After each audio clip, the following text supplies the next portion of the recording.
Buenas tardes.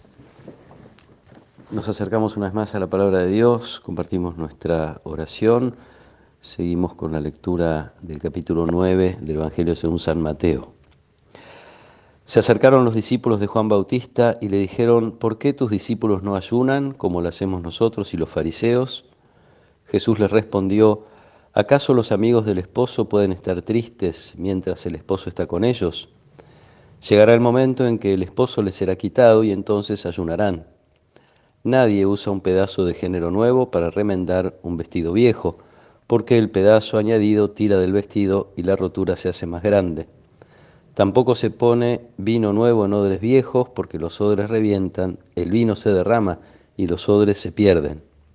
No, el vino nuevo se pone en odres nuevos, y así ambos se conservan. Palabra del Señor. El ayuno estaba prescrito por la ley. En realidad estaba prescrito para hacer una vez al año, pero los fariseos tenían costumbre de ayunar 2 veces a la semana. Como una manera de expresar, este es el sentido del ayuno, expresar la insatisfacción por lo que se está viviendo, y se asocia entonces también con la espera del Mesías, con una transformación que se tiene que hacer en el pueblo de Israel. Los discípulos de Juan el Bautista siguen esa tradición, preguntan a Jesús. Esta vez no parece haber tanta oposición como vimos en estos días con otros personajes, los fariseos, los escribas, etc. Simplemente preguntan acerca de esta tradición, dándole pie a Jesús a esta respuesta y a estas 2 pequeñas parábolas que Jesús usa al final. Los discípulos de Jesús no pueden estar insatisfechos, y la imagen que usa Jesús del esposo que está con ellos responde a una imagen muy querida en todo el Antiguo Testamento, como signo de la renovación de la alianza, una renovación definitiva que va a llegar con la venida del Mesías, porque el pueblo se reconoce infiel ante un Dios que es fiel, y entonces la boda parece que es como la manera más clara de expresar la comunión, una comunión definitiva. Por otro lado, Juan el Bautista había utilizado también esta imagen hablando con quienes le preguntaban acerca de su identidad. Yo no soy el Mesías, pero dice Juan el Bautista, lo vemos al inicio, en los primeros capítulos del Evangelio según San Juan, dice: el amigo del novio se alegra con su voz. Así que estos discípulos probablemente habrían escuchado eso de labios del Bautista. Probablemente Mateo, al recordar esto y al contarlo, sale al cruce de algunos conflictos en las primeras comunidades, conflictos que tienen que ver con la transformación que trae el Evangelio, que trae la buena noticia de Jesús. Transformación que significa ruptura con costumbres ya arraigadas, muy arraigadas, como es el caso del ayuno, los sacrificios que se celebran en el templo, la circuncisión. San Pablo en alguna de sus cartas hace referencia también a que esta práctica ya carece de sentido. Como signo de la pertenencia al pueblo de Israel, perteneciendo al nuevo pueblo de Dios, no hace falta entonces pedir a los paganos que practiquen este rito de iniciación que es la circuncisión.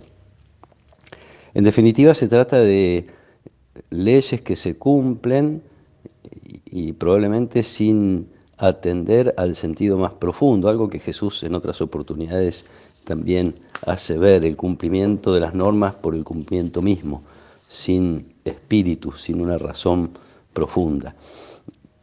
Una práctica como estas, y como puede suceder en muchísimos órdenes de la vida, necesita, yo diría, de vez en cuando ser revisada. ¿Por qué hacemos las cosas de esta manera? Y como siempre los cambios despiertan cierto temor, muchas veces uno prefiere quedarse donde está, hacer las cosas como siempre las hizo. La novedad es muy difícil. Y entonces Jesús habla de esta realidad que es absolutamente nueva: vino nuevo, odres nuevos. Quien recibe el anuncio de la buena noticia tiene que prepararse para algo absolutamente nuevo como es el Evangelio, como es la llegada de Jesús.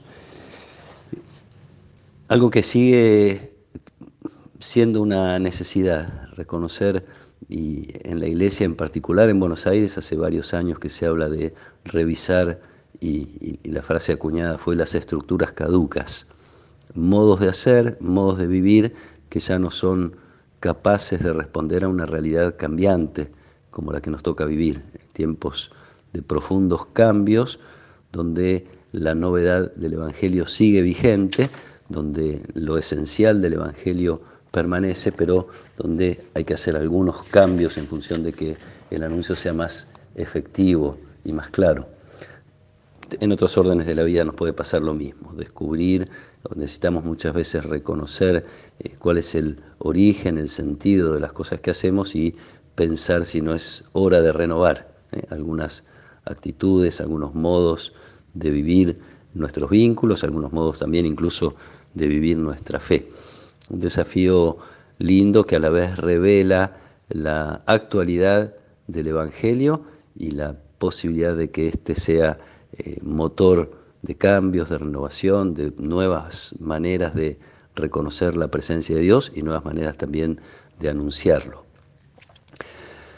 Pidamos al Espíritu de Dios que nos dé esta libertad y a la vez esta capacidad de descubrir cuáles son las cosas esenciales que tenemos que seguir cuidando, custodiando en nuestra vida de fe, cuáles son las cosas que pueden sufrir algunas modificaciones en función de ser más, yo diría, efectivas para la propia vida y para la vida de los demás. Ante algunas divisiones, en tiempos de San Agustín, la expresión de este gran santo fue: en lo esencial tenemos que tener unidad, en lo secundario libertad y en todo caridad. Ojalá podamos reconocer nuestras diferencias, celebrarlas, poner el corazón en lo que es esencial al Evangelio y evitar también, de paso, los juicios, estas miradas de desconfianza respecto del modo como otros viven la fe. Esto le pasó a los discípulos de Juan el Bautista respecto de Jesús y sus discípulos. Que nos acompañe la protección y la bendición de Dios Todopoderoso, del Padre y del Hijo y del Espíritu Santo. Amén.